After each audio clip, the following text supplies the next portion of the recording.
Namaste students, welcome back to 11th physics class. So today we are going to see a new lesson, lesson number 3, laws of motion. So first we see the introduction part. Each and every object in the universe, அதாவது இந்த யூனிவர்ஸில் இருக்கக்கூடிய ஒவ்வொரு பொருளுமே உயிரற்ற இல்லை உயிருள்ள பொருள் எதாக இருந்தாலும் சரி, அதாவது ஒன்றை சார்ந்து ஒன்று இருக்கும் அப்படின்னு சொல்லுவாங்க. ஸோ இப்போ each and every object in the universe interacts with every other object. Interacts with every other object. அதுக்கு எக்ஸாம்பிள் ஒன்று கொடுத்துருக்காங்க பாருங்கள். The cool breeze interacts with the tree.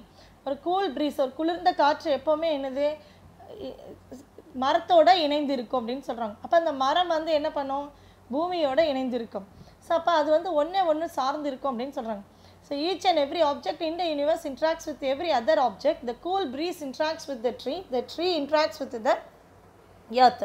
In fact, all species interact with nature. எல்லா ஸ்பீசஸ்மே வந்துட்டு இந்த பூமியில் இருக்கக்கூடிய ஒவ்வொரு உயிருள்ள உயிரற்ற பொருட்கள் எல்லாமே வந்துட்டு என்னென்னா இயற்கையை சார்ந்து தான் இருக்குது. அதை தான் சொல்கிறாங்க. All species interacts with nature. But what is the difference between humans interaction with nature and that of animals? So இப்போ அனிமல்ஸ்க்கும் ஹியூமன்ஸ்க்கும் என்ன டிஃபரன்ஸ் இருக்குது அப்படிங்கிறத சொல்கிறாங்க. ஸோ அப்போ humans interaction has one extra quality இருக்குது. ஏன்னா we have a sixth sense. எதையுமே நம்ம அப்படியே வந்துட்டு ஏற்றுக்கிறது கிடையாது. அதை வந்து ஆராய்ந்து அறிஞ்சு அதில் இருக்க என்ன உண்மை, அதை எப்படி அதை நல்லா அண்டர்ஸ்டாண்ட் பண்ணிவிட்டு சயின்டிஃபிக்காக நம்ம அதை என்ன பண்ணுவோம், எக்ஸ்பெரிமெண்டலாக ப்ரூவ் பண்ண பார்ப்போம். ஸோ அதை தான் சொல்கிறாங்க. Humans interaction has one extra quality. we not only interact with nature but also try to understand. நம்ம வந்து நேச்சரோட இணைந்து இருக்கிறது மட்டும் இல்லாமல் அதை அண்டர்ஸ்டாண்ட் பண்ணிக்க, இயற்கையை புரியவும் கற்றுக்கும். அண்ட் எக்ஸ்பிளைன் நேச்சுரல் ஃபினாமினா சயின்டிஃபிக்கலாக நேச்சுரல் ஃபினாமினாவை நம்ம எக்ஸ்பிளைன் பண்ணுவோம் அப்படின்னு சொல்கிறாங்க. ஸோ இதுதான். So each and every object in the universe interacts with every other object. The cool breeze interacts with the tree and tree interacts with the earth. All species interact with the nature. That what is the difference between the animal and human beings means humans interaction has one extra quality இருக்குது. அது என்னென்னா not only interact with nature but also try to understand and explain natural phenomena scientifically. So in the history of mankind, the most curious driven scientific questions asked was about motion of objects.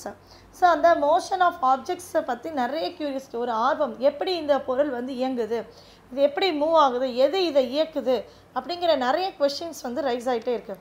So அதுதான் இந்த history of mankind the most curiosity, ரொம்ப ஈகராக ஆர்வமாக தூண்டுற விஷயம்.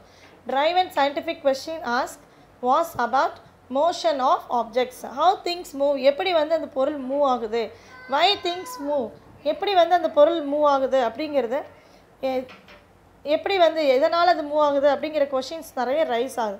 So இந்த கொஷின்ஸ்க்கெல்லாம் நம்ம answers ஒன்றுனா கண்டுபிடிக்கிறது தான் வந்துட்டு இப்போ நம்மளால் மாடர்ன் டெக்னாலஜிக்கெல்லாம் மாற முடிஞ்சிச்சு. Surprisingly the simple questions have paved. இந்த சிம்பிள் கொஷின்ஸ்க்கெல்லாம் ஆன்சர்ஸ் ஃபைண்ட் அவுட் பண்ண the way for development from early civilization to, அதாவது early civilization இதுக்கு முன்னாடி எப்படி இருந்தோமோ அதிலிருந்து நல்ல வளர்ச்சி அடைஞ்சு மாடர்ன் டெக்னாலஜிக்கல் வேர்ல்டை நம்ம க்ரியேட் பண்ண முடிஞ்சது.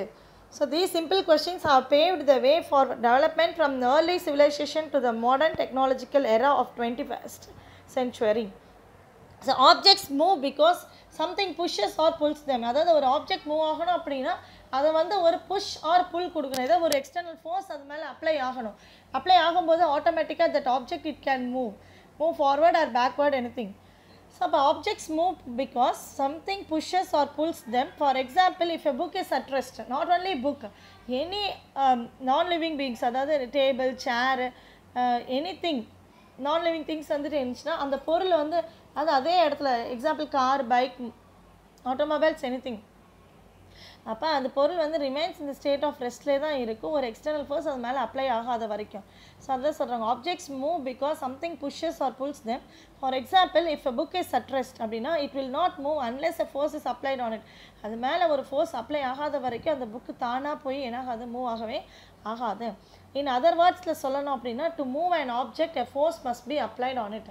ஒரு பொருள் மூவ் ஆகணும் அப்படின்னா, அதாவது ரெஸ்ட்டில் இருக்கக்கூடிய ஒரு பொருள் மூவ் ஆகணும் அப்படின்னா கண்டிப்பாக அது மேலே ஒரு ஃபோர்ஸ் நம்ம அப்ளை பண்ணணும்னு சொல்கிறாங்க. A force must be applied on it. About 2500 years ago, the famous philosopher ஒரு தத்துவஞானி இருந்தார், அவர் பேர் வந்து அரிஸ்டாட்டில். அவர் என்ன சொல்கிறாருன்னா ஒரு ஸ்டேட்மெண்ட் சொல்கிறாரு, Aristotle said that force causes motion. அதாவது அந்த ஃபோர்ஸ்னால தான் இயக்கம் உருவாகுது அப்படின்னு சொல்கிறாங்க. நம்ம அப்ளை பண்ணக்கூடிய ஃபோர்ஸ்னால தான் இயக்கம் உருவாகுது. ஸோ ஃபோர்ஸ் காசஸ் மோஷன் அப்படின்னு சொல்கிறாங்க. தி statement is based on common sense. இந்த ஸ்டேட்மெண்ட் வந்து ஒரு காமன் சென்ஸ் பீப்புள் கூட நம்ம சொல்ல முடியும். ஆனால் சயின்டிஃபிக்கலாக ப்ரூவ் பண்ணணும்னா அதை எக்ஸ்பெரிமெண்டலாக ப்ரூவ் பண்ணி சொல்லணும் அப்படின்னு சொல்கிறாங்க. But any scientific answer cannot be based on common sense. ஒரு சயின்டிஃபிக் ஆன்சர் எப்போவுமே காமன் சென்ஸை பேஸ் பண்ணி இருக்கிறது கிடையாது. It must be endorsed with quantitative experimental proof. கண்டிப்பாக அதுக்கு ஒரு எக்ஸ்பெரிமெண்டல் ப்ரூஃப் இருக்கணும் அப்படின்னு சொல்கிறாங்க. In the 15th century, Galileo challenged Aristotle's idea. அரிஸ்டாட்டிலோட ஐடியாவை வந்து கலீலியோ என்ன பண்ணுறாரு, சேலஞ்ச் பண்ணுறாரு. By doing a series of experiments, நிறைய எக்ஸ்பெரிமெண்ட்ஸ் மூலமாக அவர் அதை ப்ரூவ் பண்ணுறாரு. அரிஸ்டாட்டிலோட ஸ்டேட்மெண்ட் என்னது, ஃபோர்ஸ் காசஸ் மோஷன். மோஷன்னா மூவ் ஆக அந்த பொருள் இயங்கணும் அப்படின்னா அதுக்கு கண்டிப்பாக ஃபோர்ஸ் தேவைப்படுது. ஆனால் கலீலியோட ஸ்டேட்மெண்ட் என்ன அப்படின்னா, அரிஸ்டாட்டிலோட ஐடியா வந்துட்டு அவர் வந்து பொய் அப்படிங்கிற மாதிரி சொல்கிறாரு. அதாவது மோஷன், ஒரு பொருள் இயங்கணும் மூவ் ஆகணும் அப்படின்னா அதுக்கு ஒவ்வொரு தடவையும் நம்ம ஃபோர்ஸ் அப்ளை பண்ண வேண்டியது கிடையாது. ஒன்ஸ் நம்ம ஒரு தடவை ஃபோர்ஸ் அப்ளை பண்ணிட்டோன்னா அந்த மோஷன் வந்து கண்டினியூஸாக இருந்துக்கிட்டே தான் இருக்கும். ஒவ்வொரு தடவையும் ஃபோர்ஸ் அதுக்கு தேவையில்லை அப்படிங்கிறத கலீலியோ சேலஞ்ச் பண்ணுறாரு. Galileo challenged Aristotle's idea by doing a series of experiments. He said force is not required to maintain motion. இதை அண்டர்லைன் பண்ணிச்சுக்கோங்க. அதாவது அந்த ஆப்ஜெக்ட் வந்து மோஷன் மூவ் ஆகிட்டே இருக்கணும், அதை மெயின்டைன் பண்ணுறதுக்கு ஃபோர்ஸ் வந்து தேவைப்படாது. He said force is not required to maintain motion. மோஷனை மெயின்டைன் பண்ணுறதுக்கு ஃபோர்ஸ் தேவைப்படாதுன்னு சொல்கிறாங்க. Galileo demonstrated his own idea using the following simple experiment. அவர் வந்துட்டு அவரோட ஓன் ஐடியாவில் ஒரு சிம்பிள் எக்ஸ்பெரிமெண்ட் பண்ணுறாரு. என்ன அப்படின்னா, ரெண்டு இன்க்ளைன் பிளேன், அதாவது ஒன்று வந்து ரஃப் சர்ஃபேஸாக இருக்குது, இன்னொன்று வந்து ஸ்மூத் சர்ஃபேஸாக இருக்குது. அதில் ரஃப் சர்ஃபேஸ் இருக்கக்கூடிய ஏரியாவில், அதாவது 2 இன்க்ளைன் பிளேன் அப்படின்னா அந்த டயக்ராம் நெக்ஸ்ட் பேஜில் வரும், காட்டுற பாருங்கள். அதில் வந்து பாலை ரோல் பண்ண வைக்கிறாரு. அப்படி அந்த பாலை ரோல் பண்ண வைக்கும்போது இதுவே வந்து ரஃப் சர்ஃபேஸாக இருந்துச்சு அப்படின்னா அந்த பால் ஸ்டார்டிங் பாயிண்ட்லேருந்து கொஞ்சம் தூரம் வரைக்கும் மூவ் ஆகும். ஆனால் இன்க்ளைன் பிளேனில் ஏறும், ஆனால் பர்டிகுலர் ஹைட் ரீச் ஆகாது. when a ball rolls from top of an inclined plane to its bottom, after reaching the ground it moves some distance and continues. அதாவது டாப் ஆஃப் த இன்க்ளைன் பிளேனில் வைக்கிறோம், அந்த பால் வந்து some distance கீழே பாட்டம்க்கு வருது, மறுபடியும் பாட்டம்லேருந்து ஆஃப்டர் ரீச்சிங் த கிரவுண்டு கீழே கொஞ்சம் தூரம் வரைக்கும் மூவ் ஆகுது. It moves some distance and continues and continues to move on to the another inclined plane. இந்த டயக்ராமை பாருங்கள், 4 டயக்ராமே டிஃப்ரெண்ட்டாக இருக்குன்னு சொல்கிறாங்க. ஃபஸ்ட்டு டயக்ராமில் ரஃப் சர்ஃபேஸாக இருக்குது, செகண்ட் டயக்ராமில் ரொம்ப ஸ்மூத் சர்ஃபேஸாக இருக்குது, தேர்ட் டயக்ராமில் இன்க்ளைன் பிளேனை சேஞ்ச் பண்ணியிருக்காங்க. அந்த size of the incline plane பாருங்கள் ரைட் சைடில் சேஞ்ச் ஆகிருக்கு. அண்ட் ஃபோர்த் டயக்ராமில் பாருங்கள் இன்க்ளைன் பிளேனை எடுத்துட்டாங்க, 0 ஆக்கிட்டாங்க. அப்போ அதோட மோஷன் எப்படி இருக்குங்கிறத கலீலியோ வந்து இந்த எக்ஸ்பெரிமெண்ட் மூலமாக ப்ரூவ் பண்ணுறாரு. அதாவது ஒரு ஆப்ஜெக்ட் மோஷனை மெயின்டைன் பண்ணுறதுக்கு ஃபோர்ஸ் வந்து தேவைப்படுது. Force is not required to maintain the motion அப்படிங்கிறது எக்ஸ்பிளைன் பண்ணுறது. அதான் to move on to another incline plane of same angle of inclination it's shown in figure 3.1a by increasing the smoothness. அது second டயக்ராமில் பார்த்தோன்னா ஸ்மூத்னஸை increase பண்ணுறாரு. So அதான் already என்ன சொல்லியிருந்தாங்க அப்படின்னா, when a ball roll from top of an inclined plane to its பாட்டம்க்கு வருது, after reaching the ground reach பண்ணானா இட் மூவ் சம் டிஸ்டன்ஸ் கொஞ்சம் தூரம் போகுது and continues to move on to another incline plane வரைக்கும் மூவ் ஆகுது. அப்போ same angle of inclination ரெண்டு சைடும் பார்த்தீங்கன்னா ஆங்கிள் ஆஃப் இன்க்ளைனேஷன் வந்து எப்படி இருக்குன்னா, இதுதான் ஆங்கிள் ஆஃப் இன்க்ளைனேஷன் சொல்கிறோம், சேமாக இருக்குது அப்படின்னு சொல்கிறாங்க. இது ஃபஸ்ட்டு டயக்ராம். செகண்ட் டயக்ராமில் என்ன சொல்கிறாங்க அப்படின்னா, by increasing the smoothness of both inclined planes-ஓட ஸ்மூத்னஸை இன்க்ரீஸ் பண்ணும்போது the ball reach almost the same height from the where it has released. Second டயக்ராமை பார்த்தீங்கன்னா பாருங்கள், பால் L1 L2ன்னு கொடுத்துருக்காங்களா, லெவல் 1 லெவல் 2ன்னு சொல்லலாம். அதை initial position final position same height, starting position எங்கே வச்சிங்களோ பாலை அதே ஹைட்டுக்கே ஃபைனல் பொசிஷனில் வந்து நிற்கிது பாருங்கள் பால். ஸோ அப்போ சேம் ஹைட்டில் வந்து ரீச் ஆகுது அப்படிங்கிறத சொல்கிறாங்க. So by increasing the smoothness of both the inclined planes, ரெண்டு inclined planes ஓட smoothness increase பண்ணோன்னா the ball reach almost the same height. அந்த பால் வந்து சேம் ஹைட்டில் ரீச் ஆகுது from where it was released. எங்கேருந்து ரிலீஸ் பண்ணோமோ அதே அடுத்த அதர் inclined planeல சேம் ஹைட்டுக்கு வந்து ரீச் ஆகுதுன்னு சொல்கிறாங்க. By increasing the smoothness of both the inclined planes, the ball reached almost the same height from where it was released. In the second plane ல எங்கேருந்து first பிளேனில் எங்கேருந்து ரிலீஸ் பண்ணமோ அதே ஹைட்டுக்கு செகண்ட் பிளேனில் வந்து ரீச் பண்ணுது அப்படின்னு சொல்கிறாங்க. அடுத்தது தேர்ட் டயக்ராம் சொல்கிறாங்க. The motion of the ball is then observed by varying the angle of inclination. Third டயக்ராமில் ஆங்கிள் ஆஃப் இன்க்ளினேஷன் என்னவா இருக்குது, வேரி ஆகிருக்கு பாருங்கள். ஆனால் ஸ்மூத்னஸ் அதே தான் இருக்குது. அப்படி வேரி பண்ணும்போதும் அதே சேம் ஹைட்டில் தான் வந்து பால் ரீச் ஆகுது. இந்த தேர்ட் டயக்ராமில் பார்த்தீங்கன்னா ஹைட் வந்து எப்படி இருக்குது, பாலோட ஹைட் ரெண்டுமே சேமாக தான் இருக்குது அப்படின்னு சொல்கிறாங்க. So the motion of the ball is then observe by varying the angle of inclination of the second plane keeping the same smoothness. If the angle of inclination is reduced, the ball travels longer distance in the second plane. Angle of inclination reduce பண்ணிட்டாங்க. Third டயக்ராமில் பார்த்தீங்கன்னா இந்த angle of inclination reduce பண்ணிட்டாங்க. அப்போ இந்த பாலோட distance வந்து longer டிஸ்டன்ஸ்க்கு என்னவாகுது, move ஆகுது அப்படிங்கிறத இங்கே சொல்கிறாங்க. அதுதான் if the angle of inclination is reduced, the ball travels longer distance in the second plane to reach the same height. அந்த சேம் ஹைட் ரீச் பண்ணுது, ஆனால் இன்க்ளைனேஷன் டிக்ரீஸ் பண்ணதுனால ரெடியூஸ் பண்ணதுனால பால் வந்து லாங்கர் டிஸ்டன்ஸ்க்கு ட்ராவல் பண்ணுது அப்படின்னு சொல்கிறாங்க. அடுத்தது ஃபோர்த் டயக்ராம் சொல்கிறாங்க. when the angle of inclination is made 0. Fourth டயக்ராமில் பார்த்தீங்கன்னா ஆங்கிள் ஆஃப் இன்க்ளினேஷனே கிடையாது. அப்போ பால் வந்து என்ன ஆகுது, ஸ்மூத்தாக மூவ் ஆகிட்டே இருக்கு. the ball moves forward in the horizontal direction. so when the angle of inclination is made 0 பண்ணிட்டோன்னா அந்த பால் வந்து என்ன ஆகுது, moves forward in the horizontal directionலையே மூவ் ஆகிட்டுருக்கு. if the Aristotelian idea were true, the ball would not have moved in the second plane even if the smoothness is made maximum. So அப்போ அந்த if the Aristotelian idea வந்து ட்ரூவாக இருந்துச்சு அப்படின்னா, if அப்படின்னு சொல்லும்போது ட்ரூவாக இருந்துச்சுன்னா அந்த ஒவ்வொரு தடவை அந்த பால் வந்து அங்கே ஸ்டாப் ஆகிருக்கணும்னு சொல்கிறாங்க, கண்டினியூவாக மூவ் ஆகிருக்கக்கூடாது அப்படிங்கிறாங்க. the ball would not have moved in the second plane even its smoothness is made maximum.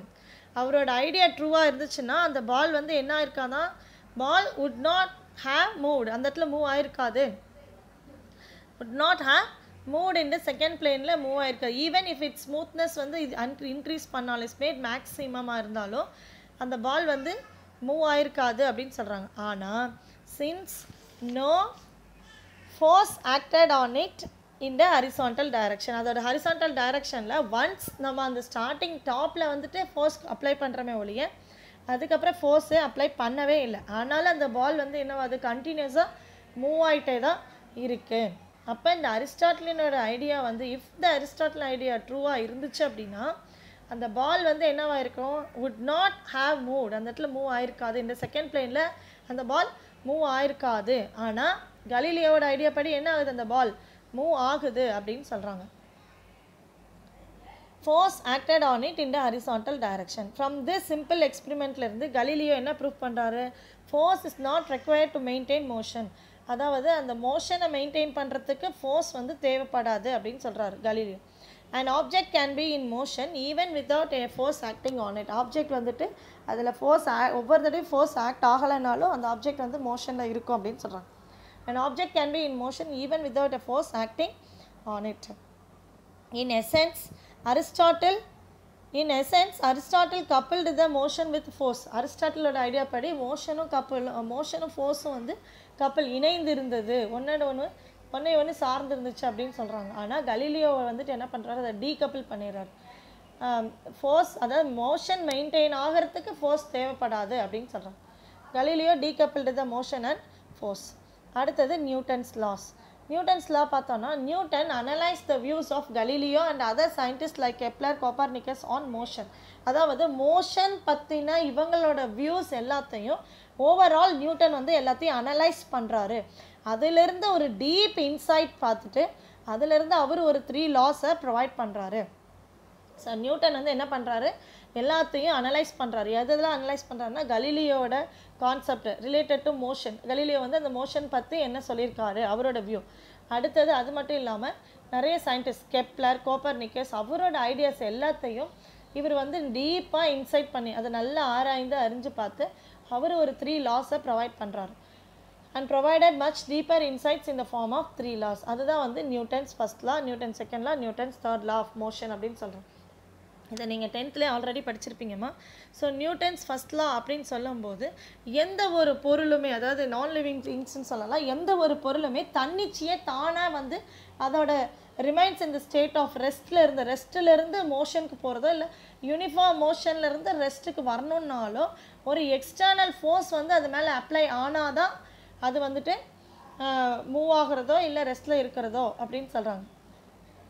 So every object continues to be in the state of rest. ஒரு ஆப்ஜெக்ட் வந்து இப்போ ஒரு டேபிள் இருக்குது, ஒரு book இருக்குது அப்படின்னா கண்டினியூஸாக அது ரெஸ்ட்லேயே தான் இருக்கும். எப்போ வரைக்கும்? ஒரு எக்ஸ்டர்னல் ஃபோர்ஸ் அது மேலே அப்ளை ஆகாத வரைக்கும் ரிமைன்ஸ் இந்த ஸ்டேட் ஆஃப் கண்டினியூஸ் இந்த ஸ்டேட் ஆஃப் ரெஸ்ட் அப்படின்னு தான் சொல்கிறாங்க.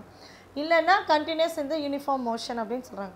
So every object continues to be in the state of rest or of uniform motion, அதாவது constant velocity, unless there is an external force acting on it. எது வரைக்கும்?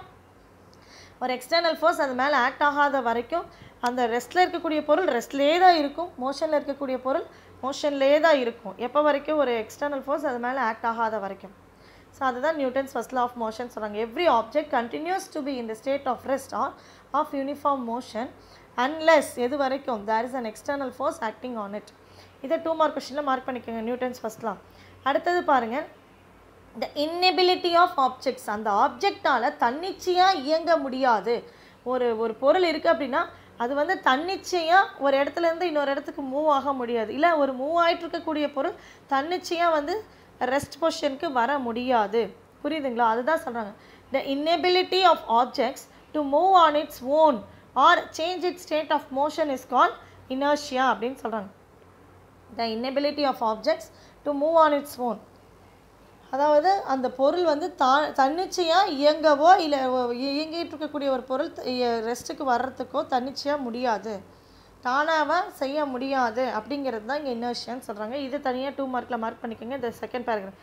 First paragraph Newton's first law of மோஷனில் mark பண்ணிக்கோங்க. Every object continues to be in the state of rest or of uniform motion constant velocity unless there is an external force acting on it. Second paragraph வந்துட்டு 2 mark கொஸ்டினில் mark பண்ணிக்கோங்க. Inertia. This inability of objects. இன்னெபிலிட்டினா தன்னிச்சையாக தானே தன்னோட நிலையிலிருந்து மாற முடியாது அப்படின்னு அர்த்தம்.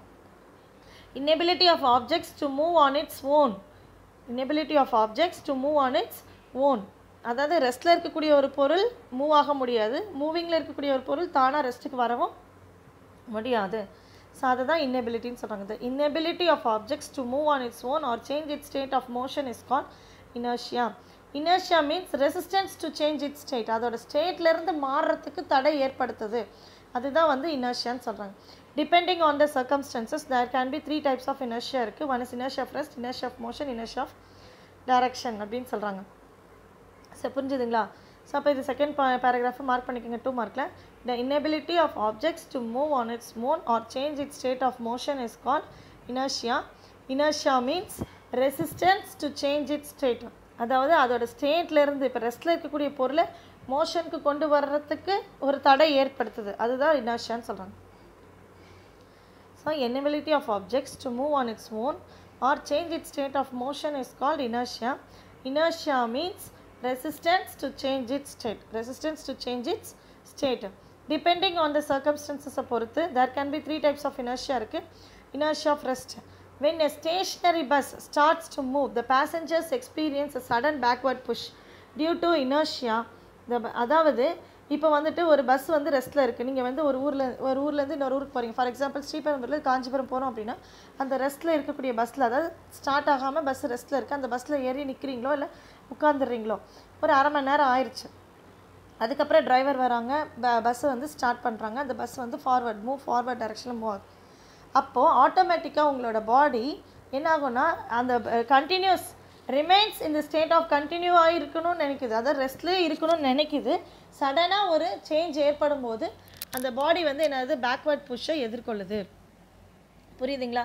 இப்போ நமக்கே நல்லா தெரியும், ஒரு ரெஸ்ட்டில் இருக்கக்கூடிய ஒரு அரை மணி நேரம் நிற்கக்கூடிய பஸ்ஸில் நம்ம நின்றுட்டுருக்கோம் அப்படின்னா சடனாக டிரைவர் வந்து அந்த பஸ்ஸை ஸ்டார்ட் பண்ணுறாங்க, ஸ்டார்ட்ஸ் டு மூவ். ஒரு ஸ்டேஷ்னரி பஸ் இப்போ மூவ் ஆக ஆரம்பிக்கும் போது ஆட்டோமேட்டிக்காக நம்மளோட பாடி ஏன் வந்து பேக்வர்ட் புஷ் ஆகுது, பேக்வர்ட் டைரெக்ஷனில் போகுது அப்படின்னா because due to the inertia தான் காரணம், வேறு ஒன்றும் இல்லை. இனர்ஷியா ஏன்னா நம்மளோட பேசஞ்சர்ஸோட பாடி வந்து ரிமைன்ஸ் இந்த ஸ்டேட் ஆஃப் அது ரெஸ்ட்லேயே கண்டினியூ ஆகணும்னு நினைக்குது. ஆனால் அந்த ரெஸ்ட்டிலேருந்து மோஷனுக்கு மாறும்போது நம்ம வந்து பேக்வேர்ட் புஷ்ஷை எதிர்கொள்ளுது. அதுதான் விஷயம், வேறு ஒன்றும் கிடையாது. இனர்ஷியா ஆஃப் ரெஸ்ட் அப்படின்னு சொல்லும்போது when a stationary bus starts to move, ஒரு ஸ்டேஷ்னரி பஸ்ஸு இயங்க ஆரம்பிக்குது, the passengers experience, அதில் இருக்கக்கூடிய பேசஞ்சர்ஸ் என்ன உணரப்படுறாங்க அப்படின்னா a sudden backward புஷ்ஷை வந்து உணர்றாங்க. இதுக்கு காரணம் என்ன அப்படின்னா due to inertia. the body of a passenger will try to, அந்த body of passenger வந்து என்ன எதிர்கொள்கிறாங்கன்னா the body of passenger will try to continue in a state of rest. அந்த பாடி பேசஞ்சரோட பாடி வந்து ரிமைன்ஸ் இந்த ஸ்டேட்டில் இருக்கணும்னு நினைக்குது. ஆனால் சடன் மூவ் ஆகும்போது, ஃபார்வர்ட் டைரக்ஷனில் மூவ் ஆகும்போது while the bus moves forward. So due to inertia, the body of a passenger will try to continue in the state of rest. அந்த பாடி வந்து try to continue ஆகிறதுக்கு ட்ரை பண்ணுது while the bus moves forward. Bus ஃபார்வர்டில் move ஆனால் கூட அந்த பாடி வந்து ரெஸ்ட்டில் இருக்கணும்னு நினைக்குது. அப்படி நினைக்கும் போது ஒரு பேக்வர்ட் புஷ் நான் அந்த பேசஞ்சர் மேலே ஆக்ட் ஆகுதுன்னு சொல்கிறாங்க. அவ்வளோதான், புரிஞ்சுதாம்மா? ஸோ அப்போ இனர்ஷியா ஆஃப் ரெஸ்ட்னா என்ன சொல்லலாம்? when a stationary bus starts to move, the passengers experiences sudden backward push உணரப்படுது. இதுக்கு காரணம் என்ன அப்படின்னா இனர்ஷியா தான். என்னென்னா the body of a passenger will try to continue in the state of rest while the bus moves forward. Bus ஃபார்வர்டில் move ஆனால் கூட அந்த பேசஞ்சரோட பாடி வந்து ரெஸ்ட்டில் கண்டினியூ ஆகணும்னு நினைக்கிறாங்க. அதனால் பேக்வர்ட் புஷ் அவங்களால உணரப்படுது. So this appears as a backward push. இதுதான் நமக்கு பேக்வர்ட் புஷ்ஷாக அப்பியர் ஆகுதுன்னு சொல்கிறாங்க. அப்போ இதையும் மார்க் பண்ணிக்கோங்க. தி inability of an object to change its state of rest is called inertia of rest. inability of an object to change it, அதோட state of ரெஸ்ட்லேருந்து அதை தனிச்சையாக மாற்ற முடியல. அதனால தான் நமக்கு அந்த பேக்வர்ட் புஷ் உணரப்படுதுன்னு சொல்கிறாங்க. So the inability of an object to change its state of rest is called inertia of rest. அடுத்தது inertia of motion. For example சொல்லலாம் அப்படின்னா ஒரு லாங் ஜம்ப் அத்லெட் வந்துட்டு ஒரு லாங் ஜம்ப் பண்ண போகிறாங்க அப்படின்னா அந்த இடத்துல நின்ன இடத்துலேருந்து லாங் ஜம்ப் பண்ண முடியாது. ஒரு சம் டிஸ்டன்ஸ், ஒரு பர்டிகுலர் கிலோமீட்டர், ஒரு பர்டிகுலர் டிஸ்டன்ஸ்லேருந்து என்ன பண்ணுவாங்க, அவங்களோட பாடியை அதை ரெடி பண்ணி வார்ம் அப் பண்ணிவிட்டு ரன்னிங் ஓடி வந்துட்டு அப்புறமா தான் என்ன பண்ண முடியும், அவங்களால லாங் ஜம்ப் பண்ண முடியும். This is the example for inertia of motion. இது மட்டும் கிடையாது, ஒரு ஜாவ்லினோ ஷார்ட் புட்டாக போடுறாங்க அப்படின்னா கூட எடுத்த உடனே ஷார்ட் புட்டை நம்ம அந்த பாலை வந்து ஷார்ட் புட்டை வந்து போட்டுற முடியாது. அவங்க பாடியை வந்து ஸ்ட்ரெச் பண்ணி அந்த பாலை வந்து 3 தடவை சுற்றுவாங்க. ஒரு 3 டைம்ஸ் அதை சுற்றிட்டு அது ரெடி ஆனதுக்கு அப்புறம் தான் அந்த பாலை வந்து என்ன பண்ணுவாங்க, த்ரோ பண்ணுவாங்க. அப்போ அதே மாதிரி ஜாவ்லினும் அதே மாதிரி தான். அதே மாதிரி இப்போ நம்ம மூவிங் பஸ்லேருந்து இறங்கணும், அவள் மூவ் ஆகிட்டு இருக்கக்கூடிய பஸ்லேருந்து நம்ம இறங்குறோம் அப்படின்னா சடனாக எடுத்த உடனே நம்ம இறங்க முடியாது. இப்போ கொஞ்சம் அதாவது ஸ்லோவாக மூவ் ஆகிட்டு இருக்கும்போது நம்ம இறங்கினோன்னா அந்த பஸ் எந்த டைரெக்ஷனுக்கு மூவ் ஆகுதோ அதே டைரெக்ஷனில் தான் நம்மளும் ஓடி இறங்க முடியும். அதே டைரெக்ஷன் இறங்கினாலும் அந்த டைரெக்ஷனுக்கு நம்ம பாடி வந்து என்ன கொஞ்சம் தூரம் ஓடும். This are all the examples for inertia of motion அப்படின்னு சொல்கிறோம். இங்கே ஒரு எக்ஸாம்பிள் கொடுத்துருக்காங்க. when the bus is in motion, bus வந்து மோஷன் மூவிங்கில் இருக்குது, போயிட்டே இருக்கும். சடனாக பிரேக் அப்ளை பண்ணுறாங்க டிரைவர். அப்போ என்ன ஆகும், ஆட்டோமேட்டிக்காக நம்மளோட பாடி வந்து ஃபார்வர்ட் டைரெக்ஷனில் மூவ் ஆகும். ஸோ இப்போ இதை கூட inertia of motion சொல்கிறாங்க. when the bus is in motion and if the brake is applied suddenly, brake சடனாக அப்ளை பண்ண உடனே பேசஞ்சர்ஸ் என்ன ஆகுறாங்க, move forward and hit against the front seat. Front சீட்டில் வந்து என்ன ஆகிறாங்க, மோதிடுறாங்க. In this case the bus comes to stop. இந்த கேஸில் என்ன ஆகுது, பஸ் வந்து ஸ்டாப்பில் வந்துடுது. பிரேக் அப்ளை பண்ணோடனே ஸ்டாப் ஆகிடுது. ஆனால் நம்ம பாடி வந்து எந்த கண்டிஷனில் இருந்துச்சு, மூவிங் பொசிஷன், மோஷனில் கண்டினியூவாக இருக்கணும்னு நினைக்கிது.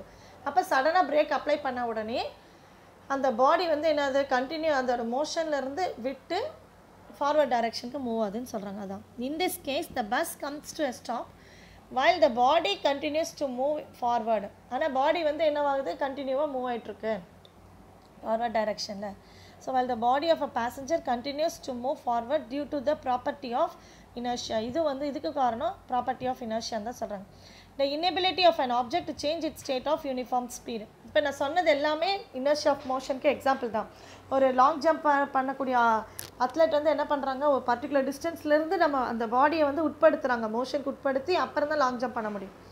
அதனால் அதே மாதிரி இப்போ பஸ்ஸில் மூவிங் பஸ்ஸில் மோஷனில் போயிட்டுருக்கோம், நம்ம body continue to be in motion. அப்போ சடனாக பிரேக் அப்ளை பண்ணனா பஸ்ஸு ஸ்டாப் ஆகிடுது. ஆனால் நம்மளோட பாடி வந்து என்னது, அதே மோஷனில் மெயின்டைன் ஆகும்போது நமக்கு ஃபார்வர்டில் மூவ் ஆகுது அப்படின்னு சொல்கிறாங்க. அவ்வளோதான். த inability of an object to change its state of uniform speed. அந்த யூனிஃபார்ம் ஸ்பீட்லேருந்து அதை மாற்ற முடியலைங்கும்போது ஃபார்வர்டில் நம்ம மூவ் ஆகிறோம். So the inability of an object to change its state of uniform speed on its own is called inertia of motion. இதை 2 மார்க்கில் mark பண்ணிக்கோங்க. அடுத்தது inertia of direction. So direction அப்படின்னு சொல்லும்போது ஃபார் எக்ஸாம்பிள் இப்போ நம்ம காரில் போயிட்டுருக்கோம் அப்படின்னா கார்லேயே பஸ்லேயே போயிட்டுருக்கோம் அப்படின்னா சடனாக ஒரு டேர்ன் வருது, ஒரு லெஃப்ட் டேர்னாக இல்லை ரைட் டேர்னாக பண்ணும்போது அதுக்கு ஆப்போசிட் டைரக்ஷனில் நம்மளோட பாடி என்ன ஆகுது, லீன் ஆகுது, சாயிரும் நம்ம அதுக்கேற்ற மாதிரி. லெஃப்ட் சைடில் டேர்ன் ஆகும்போது லெஃப்ட் சைடில் டேர்ன் ஆச்சு அப்படின்னா நம்ம பாடி ரைட் சைடில் மூவ் ஆகும். இதுவே ரைட் சைடில் டேர்ன் ஆச்சு அப்படின்னா நம்மளோட பாடி லெஃப்ட் சைடில் மூவ் ஆகும். இப்போ இதுக்கு எல்லாத்துக்கும் காரணம் வந்து இனர்ஷியா ஆஃப் டைரக்ஷன் தான். அந்த டைரக்ஷன் சேஞ்ச் ஆகும்போது நம்மளோட பாடி ஆட்டோமேட்டிக்காக அந்த டைரக்ஷனுக்கு மாறுது. வேணு இங்கே வந்து எக்ஸாம்பிள் என்ன கொடுத்துருக்காங்கன்னா, ஒரு சின்ன கல்லை வந்து ஒரு கயிறில் கட்டி ஒரு ஸ்ட்ரிங்கில் கட்டி நம்ம கட்டி மேலே சுற்றிக்கிட்டே இருக்கும். இந்த டயக்ராமில் பார்த்தீங்கன்னா தெரியும். அப்படி சுற்றிக்கிட்டே இருக்கும்போது சடனாக அந்த ஸ்ட்ரிங் வந்து என்ன இது கட் ஆயிருது அப்படின்னா அந்த ஸ்டோன் வந்து சர்க்குலர் பாத்லேயே மோஷன் மூவிங்லேயே இருக்கணும்னு அவசியம் கிடையாது. அதை டான்ஜென்ஷியல் பாத்தில் எடுத்துகிட்டு அது வேறு எங்கேயாது. இப்போ நீங்களே நினச்சி பாருங்கள், ஒரு சின்ன கயிறு எடுத்துக்கிறோம், ஒரு கல்லை கட்டிக்கிறோம், நல்ல வேகமாக சுற்றிகிட்டே இருக்கும், திடீர்னு கயிறு கட் ஆகுது. அப்போ என்ன ஆகும், அந்த ஸ்டோன் வந்து ஒரு பர்டிகுலர் டைரக்ஷனுக்கு அப்புறமா என்ன ஆகுது, டான்ஜென்ஷியல் பார்த்து எடுத்து வேறு டைரக்ஷனில் போய் விழுந்துருது. அப்போ இது வந்து example for inertia of direction சொல்கிறாங்க. அதை தான் இங்கே சொல்லியிருக்காங்க. when a stone attached to a string in a whirlingனா சுற்றுறது, whirling motion, and if the string is cut சடனாக கட் ஆயிடுச்சு அப்படின்னா the stone will not continue to move in the circular motion. Stone என்ன ஆகாது, கண்டினியூவாக சர்க்குலர் மோஷனில் move ஆகுது, but moves tangential to the circle, அந்த சர்க்கிளுக்கு டான்ஜென்ஷியல் பார்த்து எடுத்து மூவ் ஆகும்னு சொல்கிறாங்க. This is because the body cannot change its direction of motion. அந்த பாடி வந்து என்ன ஆகாது, அதோட டைரக்ஷன் அது தன்னைத்தானே மாற்றிக்காது அப்படின்னு சொல்கிறாங்க. இது எதனால் அப்படின்னா the body cannot change its direction of motion without any force acting on it. எந்த ஒரு ஃபோர்ஸ் அது மேலே ஆக்ட் ஆகாத வரைக்கும் அதோட டைரக்ஷன் அது தானாகவே மாற்றிக்காது அப்படின்னு சொல்கிறாங்க. This is because the body cannot change its direction of motion without any force acting on it. So இதை மார்க் பண்ணிக்கோங்க. The inability of an object to change its direction of motion on its own is called inertia of direction. The inability of an object to change its direction of motion on its own is called inertia of direction. When we say that an object is at rest or in motion, அப்போ நம்ம சொல்கிறோம் ஏதோ ஒரு பொருள் வந்து ரெஸ்ட்டில் இருக்குது, ஒரு object வந்து ரெஸ்ட்டில் இருக்குது இல்லை மோஷனில் இருக்குது, மோஷன்னா வித் கான்ஸ்டன்ட் வெலாசிட்டியில் இருக்குது அப்படின்னா it has a meaning, அதுக்கு ஒரு மீனிங் இருக்குது. only if it is specified with respect to some reference frames. Frame of reference நம்ம ஆல்ரெடி படிச்சிருக்கோம் இல்லைங்களா, XYZ கோஆர்டினேட் ஆக்சிஸ் எடுத்துக்கிறோம். எந்த ஒரு ஆப்ஜெக்ட் எடுத்துட்டாலும் அந்த 3 கோஆர்டினேட் ஆக்சிஸ் எடுத்துகிட்டு அதுதான் ஃப்ரேம் ஆஃப் ரெஃபரன்ஸ்னு சொல்கிறோம். ஸோ அப்போ அதை தான் இங்கேயும் சொல்கிறாங்க. It has a meaning only if it is specified with respect to some reference frame ஓட ஸ்பெசிஃபை பண்ணணும்னு சொல்கிறாங்க. in physics any motion has to be stated. எந்த ஒரு மோஷன் பற்றி சொன்னாலும் அது வந்து எதை வச்சு சொல்கிறாங்கன்னா ரெஃபரன்ஸ் ஃப்ரேமை வச்சு தான் சொல்கிறாங்க. with respect to a reference frame it is to be noted that Newton's first law is valid only. எப்போ நியூட்டன்ஸ் ஃபர்ஸ்ட் லா வேலிட் ஆகுதுன்னா only in certain special reference frames வச்சு தான். ஸோ இட்ஸ் கால்ட், அந்த reference ஃப்ரேம்ஸ்க்கு என்ன பேருனா inertial frames அப்படின்னு சொல்கிறாங்க. In fact Newton's first law defines and inertial frame. Newton's first லா கூட inertial ஃப்ரேமை define பண்ணுது அப்படின்னு சொல்கிறாங்க. அப்போ எந்த ஒரு மோஷன், அதாவது கான்ஸ்டன்ட் வெலாசிட்டியில் மூவ் ஆகக்கூடிய எந்த ஒரு மோஷன் நம்ம எடுத்துக்கிட்டாலும் அதுக்கு வந்துட்டு நம்ம ஒரு ஸ்பெசிஃபிக்காக என்ன சொல்கிறோன்னா ஒரு ரெஃபரன்ஸ் ஃப்ரேமை எடுத்துக்கிறோம். அந்த ரெஃபரன்ஸ் ஃப்ரேமுக்கு பேர் இனர்ஷியல் ஃப்ரேம்ஸ் அப்படின்னு சொல்கிறாங்க. ஸோ இப்போ இனர்ஷியல் ஃப்ரேம்ஸ் அப்படின்னு சொல்லும்போது அது என்னன்னு மட்டும் பார்த்துடலாம்.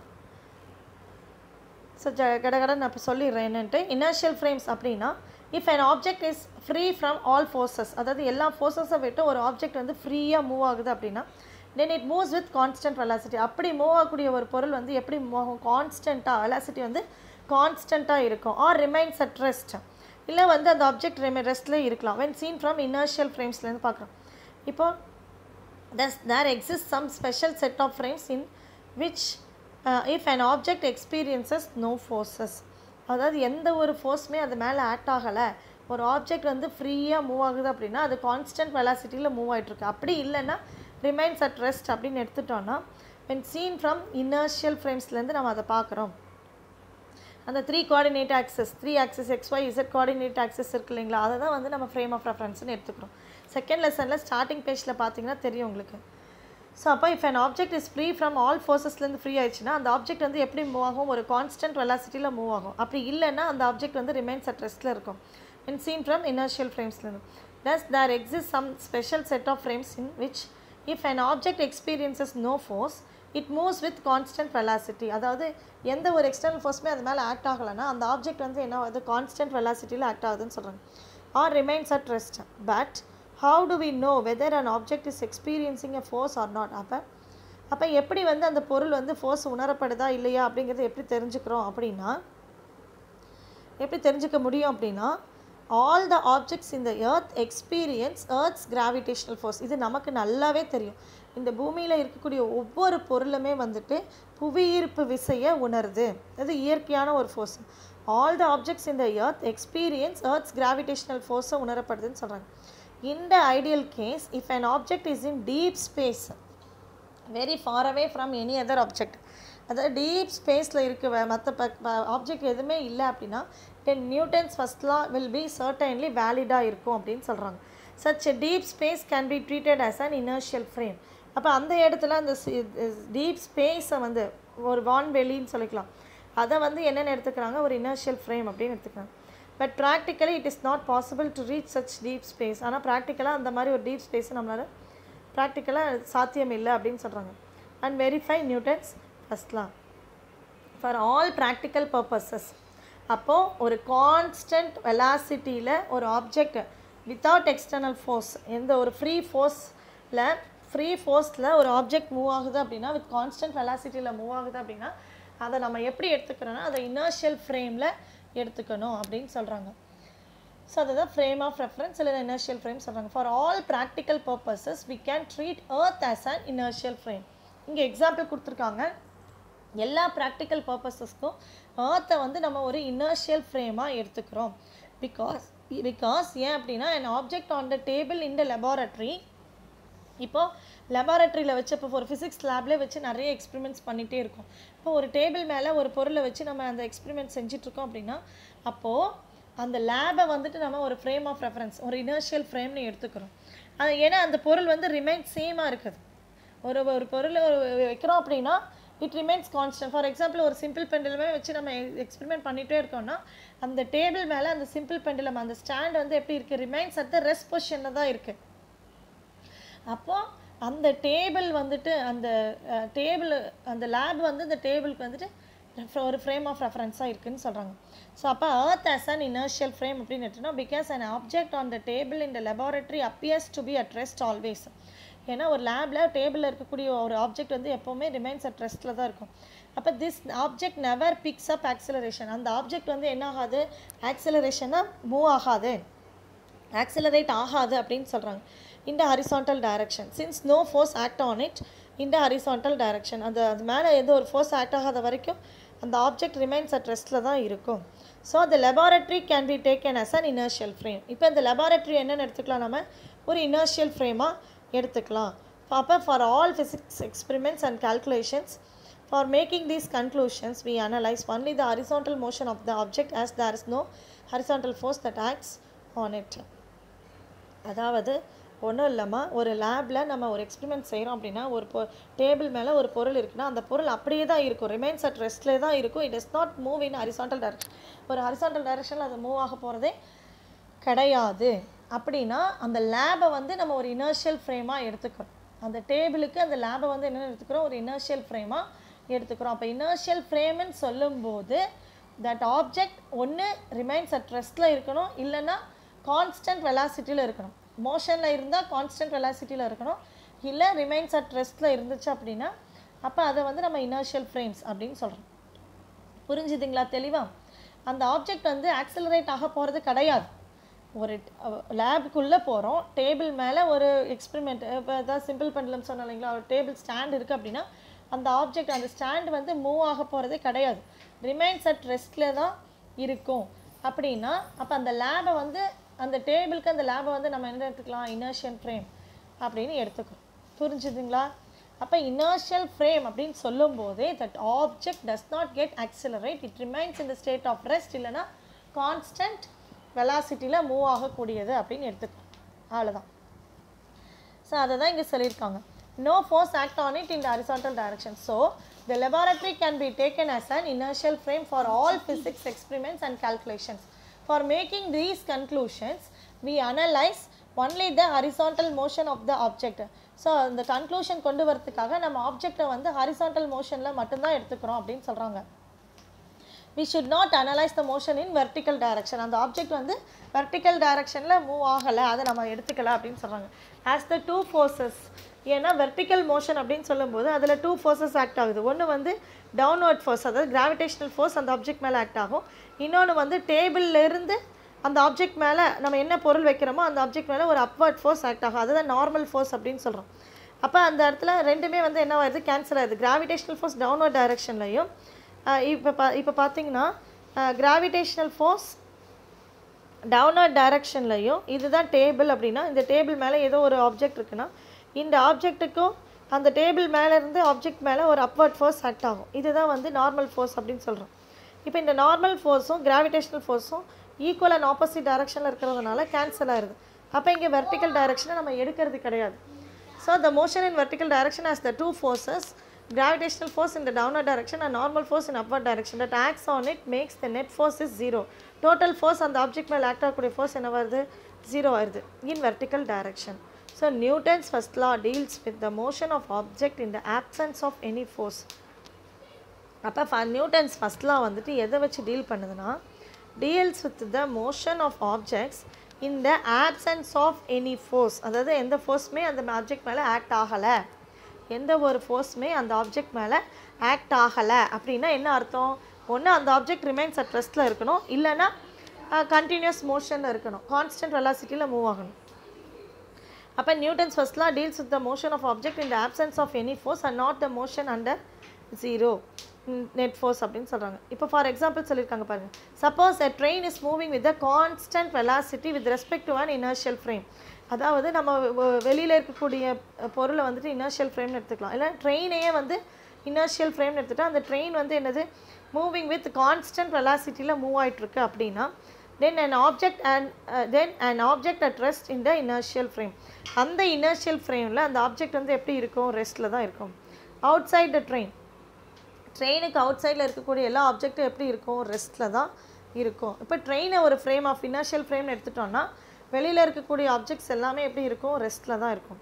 அதை தான் சொல்கிறாங்க, நல்லா கவனிச்சுக்கோங்க. Suppose a train is moving with constant velocity with respect to an inertial frame, then an object at rest in the inertial frame outside the trainல ரெண்டு இனர்ஷியல் ஃப்ரேம் எடுத்துக்கலாம். ஒன்று வந்து அவுட் சைட் த ட்ரெயின், இன்னொன்று வந்து inside the train. அப்போ train ஒரு inertial ஃப்ரேம்னா train வந்து என்னவாயிட்ருக்கு, move ஆகிட்டுருக்கு. ட்ரெயின்லேருந்து பார்க்கும்போது அவுட் சைடில் இருக்கக்கூடிய திங்ஸ் எல்லாம் மூவ் ஆகும். ஆனால் அவுட் சைடில் இருக்கக்கூடிய வெளியிலேருந்து பார்க்குறவங்களுக்கு ட்ரெயின் மட்டும் மூவ் ஆகிற மாதிரி இருக்கும், மற்றதெல்லாம் ரெஸ்ட்டில் இருக்கிற மாதிரி இருக்கும். அதை தான் சொல்ல வராங்க. Suppose a train is moving with a constant velocity with respect to an inertial frame, then an object at rest in the inertial frame outside the train appears to move with a constant velocity with respect to the train viewed from within the train. So the train can be treated as an inertial frame. மறுபடியும் ஒரு தடவை அதை படிக்கிறேன், கவனிங்க. Suppose a train is moving with constant velocity with respect to an inertial frame பொறுத்து, ஒன்று வந்து inside the train, இன்னொன்று வந்து அவுட் சைட் த ட்ரெயின், அதுதான் இனர்ஷியல் ஃப்ரேம்னு எடுத்துக்கிறாங்க. தென் an object at rest in the inertial frame outside the train. ட்ரெயினுக்கு வெளியில் இருக்கக்கூடிய ஆப்ஜெக்ட்லாம் எப்படி இருக்குது, ரெஸ்ட்டில் இருக்குது. ஆனால் ட்ரெயின்குள்ளே இருந்து பார்க்குறவங்களுக்கு அந்த ஆப்ஜெக்ட்லாம் எப்படி இருக்கும், மூவ் ஆகிற மாதிரி இருக்கும். அதை தான் சொல்கிறாங்க, appears to move with the constant velocity with respect to the train viewed from within the train. ட்ரெயின்குள்ளே இருந்து பார்க்குறவங்களுக்கு அந்த ஆப்ஜெக்ட்லாம் மூவ் ஆகிற மாதிரி இருக்கும். ஸோ அப்போ இந்த இடத்துல இந்த ட்ரெயினை வந்து என்னென்னு எடுத்துக்கிறாங்க, so the train can be treated as an inertial frame. So the train can be treated as an inertial frame அப்படின்னு சொல்கிறாங்க.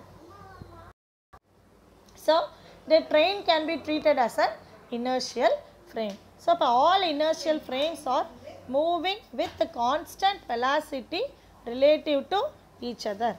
இப்போ அது அப்போ எல்லா இனர்ஷியல் ஃப்ரேமும் கான்ஸ்டன்ட் வெலாசிட்டியில் தான் மூவ் ஆகும் அப்படின்னு சொல்கிறாங்க. So all inertial frames are moving, இதை அண்டர்லைன் பண்ணிக்கோங்க, all inertial frame moving with constant velocity relative to each other. If an object appears to be rest in one inertial frame, ஒரு inertial ஃப்ரேமில் ரெஸ்ட்டில் இருக்குது அப்படின்னா இன்னொரு இனர்ஷியல் ஃப்ரேம்லேருந்து பார்க்கும்போது அது move ஆகிற மாதிரி தெரியும். It may appear to move with constant velocity with respect to another inertial frame. புரிஞ்சுதுங்களா? இப்போ இன்னொரு எக்ஸாம்பிள் கொடுத்துருக்காங்க. அதாவது the car is moving with uniform velocity v with respect to a person standing on the ground. அதாவது வெளியில இருந்து பார்க்கக்கூடிய ஒரு பர்சன் அந்த கார் வந்து எப்படி இருக்கும், கான்ஸ்டன்ட் வெலாசிட்டியில் மூவ் ஆகிற மாதிரி இருக்கும். அந்த கார்லேருந்து கார் இன்சைட்லேருந்து பார்க்கக்கூடிய கார் உள்ளேருந்து பார்க்குறவங்களுக்கு வெளியில் நிற்கிறவங்க எப்படி இருப்பாங்க, ரெஸ்ட்டில் இருக்கிற மாதிரி இருப்பாங்க.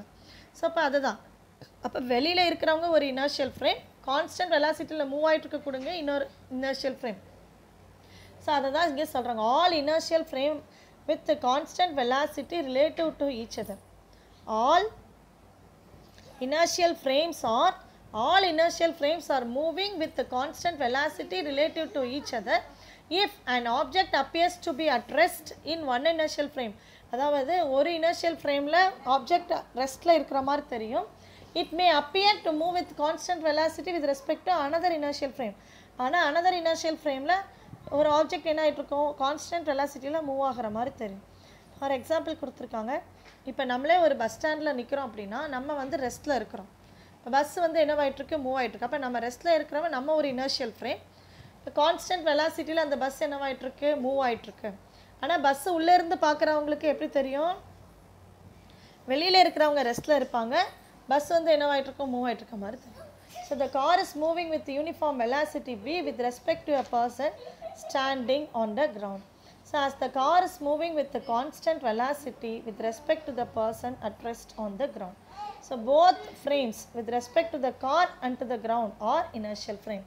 ரெண்டு ஃப்ரேம்ஸ்மே வந்து இங்கே என்னன்னு சொல்கிறாங்க, inertial frames அப்படின்னு சொல்கிறாங்க. புரிஞ்சுதுங்களா? இப்போ இந்த பேராகிராஃபோட முடிச்சுக்கலாம். Suppose an object remains at rest. இப்போ inertial framesனால் என்னன்னு புரிஞ்சிச்சுங்களா? ஸோ இப்போ இதோட முடிச்சுக்கலாம், நெக்ஸ்ட் கிளாஸில் இதோட கண்டினியூஷன் பார்க்கலாம். ஸோ இப்போ இனர்ஷியல் ஃப்ரேம்ஸ் அப்படின்னா வித்தவுட் எக்ஸ்டர்னல் ஃபோர்ஸ் அதில் ஆக்ட் ஆகாத போது the object remains at rest or the object it will be in a constant uniform motion. Constant வெலாசிட்டியில் மூவ் ஆகுது, இல்லைனா that object remains at rest. அப்படி சொல்லும்போது here we consider a inertial frames. Are you clear? இப்போ inertial ஃப்ரேம்ஸ்னால் என்னென்னு தெளிவாக புரிஞ்சிச்சாமா? So இப்போ நெக்ஸ்ட்டு கிளாஸில் மீதி என்னங்கிறத பார்க்கலாம், நான் இனர்ஷியல் ஃப்ரேம்ஸ் தான் என்னங்கிறத பார்க்கலாம். So thank you students.